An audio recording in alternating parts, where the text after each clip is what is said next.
حضرت عمر رضی اللہ تعالی عنہ اور خشیت الہی یعنی اللہ کا خوف۔ حضرت عمر رضی اللہ تعالی عنہ جب قرآن مجید کی کوئی آیت سنتے تو اللہ کے خوف سے بے ہوش ہو جاتے تھے۔ ایک دن ایک تنکا ہاتھ میں لے کر کہا حضرت عمر فاروق اعظم نے، کاش میں ایک تنکا ہوتا، کوئی قابل ذکر چیز نہ ہوتا، کاش مجھے میری ماں نہ جنتی۔ اور خوف خدا سے آپ اتنا رویا کرتے تھے کہ آپ کے چہرے پر آنسوؤں کے بہنے کی وجہ سے 2 سیاہ نشان پڑ گئے تھے۔ حضور صلی اللہ علیہ وسلم نے فرمایا کہ لا یلج النار من بکا من خشیت اللہ حتی یعود اللبن فی الفرع، جو شخص خوف خدا سے روتا ہے وہ جہنم میں ہرگز داخل نہیں ہوگا، اسی طرح جیسے کہ دودھ دوبارہ اپنے تھنوں میں نہیں جاتا ہے۔ دقائق الاخبار میں ہے کہ قیامت کے دن ایک شخص کو لایا جائے گا، جب اس کے اعمال تولے جائیں گے تو برائیوں کا پلڑا بھاری ہو جائے گا، چنانچہ اسے جہنم میں ڈالنے کا حکم ملے گا۔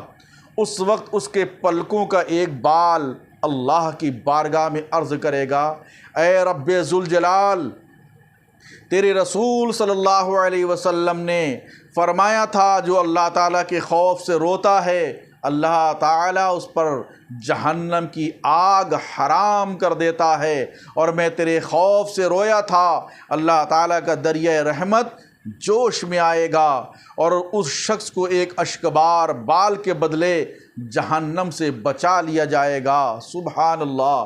اس وقت حضرت جبرائیل علیہ السلام پکاریں گے، فلاں بن فلاں ایک بال کے بدلے جنت نجات پا گیا، اور بتایا کہ قیامت کے دن جب جہنم کو لایا جائے گا تو اس سے ہیبت ناک آوازیں نکلیں گی، جس کی وجہ سے لوگ اس پر سے گزرنے میں گھبرائیں گے، اور فرمان الہی ہوگا جب لوگ جہنم کے قریب آئیں گے تو اس سے سخت گرمی اور خوفناک آوازیں سنیں گے جو 500 سال کی سفر کی دوری سے سنائی دیتی ہوگی، جبکہ ہر نبی نفسی نفسی اور حضور علیہ الصلوۃ والسلام امتی امتی کہہ رہے ہوں گے۔ اس وقت جہنم سے ایک نہایت بلند آگ باہر نکلے گی اور حضور صلی اللہ علیہ وسلم کی امت کی طرف بڑھے گی۔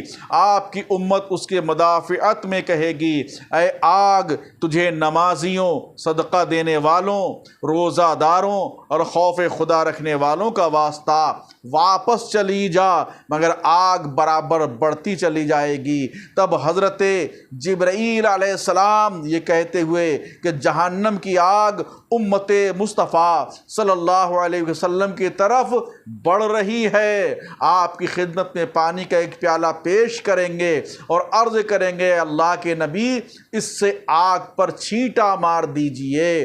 آپ آگ کو پانی چھینٹا ماریں گے تو وہ آگ فوراً بجھ جائے گی۔ سبحان اللہ۔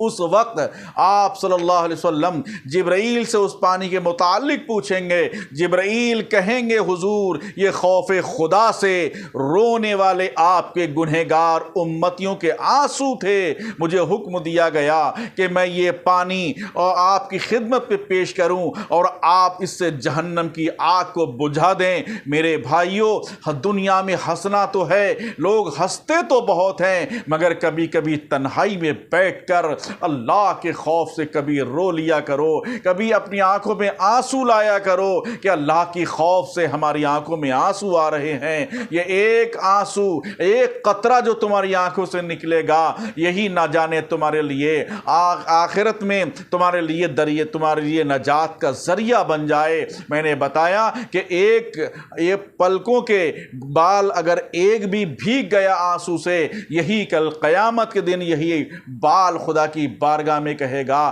کہ تیری خوف سے یہ رویا تھا جس سے کہ میں اس آنسو سے بھیگ گیا تھا، کم سے کم کبھی تو خدا کی بارگاہ میں رونا چاہیے اور اپنی آنکھوں میں آنسو لانا چاہیے۔ حضور صلی اللہ علیہ وسلم دعا مانگا کرتے تھے، اے اللہ مجھے ایسی آنکھیں عطا فرما جو تیرے خوف سے رونے والی ہوں۔ اللہ اکبر۔ اے میری دونوں آنکھ میرے گناہوں پر کیوں نہیں روتی ہو؟ میری عمر ضائع ہو گئی اور مجھے معلوم بھی نہیں ہوا ہے۔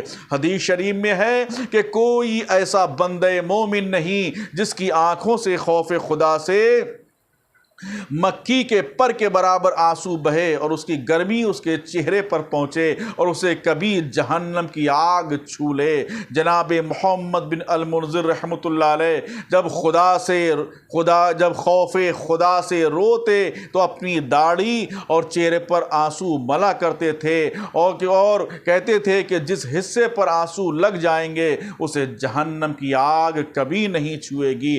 ہر مومن کے لیے ضروری ہے کہ وہ عذاب الہی سے ڈرتا رہے اور اپنے آپ کو خواہشات نفسانی سے روکتا رہے، اور اللہ تعالیٰ فرماتا ہے کہ بس جس کسی نے نافرمانی کی اور دنیا کی زندگی کو سب کچھ جانا اس کا ٹھکانہ جہنم ہے، اور جو اپنے رب کے سامنے کھڑے رہنے مقام سے ڈرا اور اپنے نفس کو خواہشات سے روک دیا تو اس کی پناہ گاہ جنت ہے۔ جو انسان عذاب الہی سے بچنا چاہے اور ثواب رحمت کا امیدوار ہو اسے چاہیے کہ دنیاوی مصائب پر صبر کرے، اللہ کی عبادت کرتا رہے اور گناہوں سے بچتا رہے۔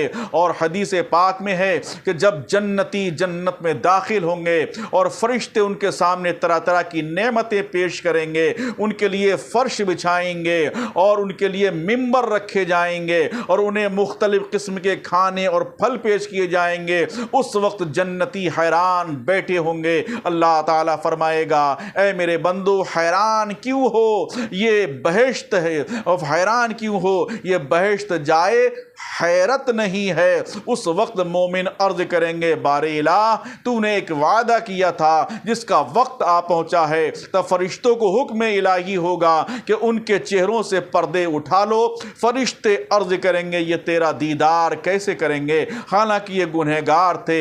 اس دم فرمان الہی ہوگا، تم حجاب اٹھا دو، یہ ذکر کرنے والے، سجدہ کرنے والے اور میرے خوف سے رونے والے تھے اور میرے دیدار کے امیدوار تھے، اس وقت پردے اٹھا دیے جائیں گے اور جنتی اللہ کا دیدار ہوتے ہی سجدے میں گر جائیں گے۔ فرمان الہی ہوگا، سر اٹھا لو، یہ جنت دار العمل نہیں، یہ دار الجزا ہے۔ وہ اپنے رب کو بے کیف دیکھیں گے اور رب فرمائے گا، سلام علیکم عبادی فقد رضیت علیکم وَهَلْ رَضِيتُمْ عَنِّي، میرے بندو تم پر سلامتی ہو، میں تم سے راضی ہوں، کیا تم مجھ سے راضی ہو؟